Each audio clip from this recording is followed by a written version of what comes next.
ចាជំរាបសួរមេដាបេដាសិស្សនិងសិស្សានុសិស្សទាំងអស់គ្នាជាទីស្រឡាញ់ថ្ងៃនេះចន្ទនាជាស្ថាបនិករបស់ JC 56និង CS 56បានមកទស្សនកិច្ចចាផ្ទាល់នៅសាលាអប់រំពិសេសក្តីសង្ឃឹមកុមារមិនតែប៉ុណ្ណោះមានការទទួលស្គាល់រាក់ទាក់ចាលោកស្រីកណិកាបានធ្វើបទបង្ហាញ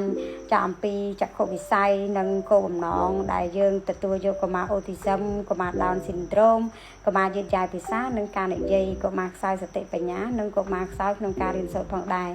ចាក្នុងរូបភាពទាំងអស់នេះគឺសុទ្ធតែបន្ទប់នីមួយៗដែលលោកស្រីកណិកាបានរៀបចំយ៉ាងសម្អិតសម្អាងចាមានផ្ទាំងរូបភាពមានសម្ភារៈឧបទេសជាច្រើនសម្រាប់ក្នុងការជួយកុមារដែលគាត់មានបញ្ហាខ្សោយសតិបញ្ញាឬក៏កុមារខ្សោយក្នុងការរៀនសូត្រនោះឲ្យគាត់ឆាប់ចេះឆាប់ចាំបានល្អ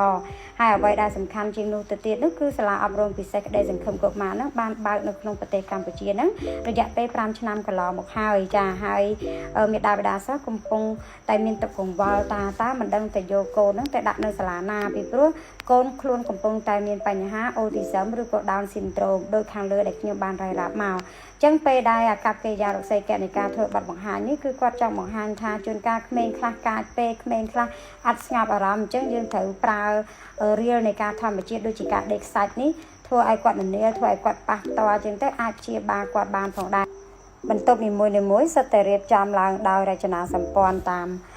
បែបសហរដ្ឋអាមេរិកហើយអ្វីដែលសំខាន់ទៅទៀតនោះគឺលោកស្រីកណិកាគាត់បានធ្វើបទបង្ហាញឲ្យសិស្សានុសិស្សនឹងមានតាំងពីទីកន្លែងដែលមានអាហារសម្រន់សម្រាប់ឲ្យគាត់ដឹងថាកន្លែងនៅផ្ទះបាយនឹងមានអីហើយអ្វីដែលសំខាន់នោះគឺយើងមានអាងហែលទឹកនៅពីក្រោយនោះដើម្បីជួយព្យាបាលគាត់ក្នុងចំណុចនឹងផងដែរហើយអ្វីដែលសំខាន់នោះគឺសូមអរគុណសាលាអប់រំពិសេសក្តីសង្ឃឹមកុមារដែលបានចោះជាអនុសារណៈជាមួយនឹងសាលា JC 56និង CS 56នាងខ្ញុំនឹងបកគលបាន discount ជូន 10% ចំពោះមេដាបេដាសិស្សទាំងអស់ដែលបានមើលវីដេអូនេះដល់ចប់ហើយទំនាក់ទំនងមកស្ថាប័ននាងខ្ញុំផ្ទាល់នាងខ្ញុំនឹង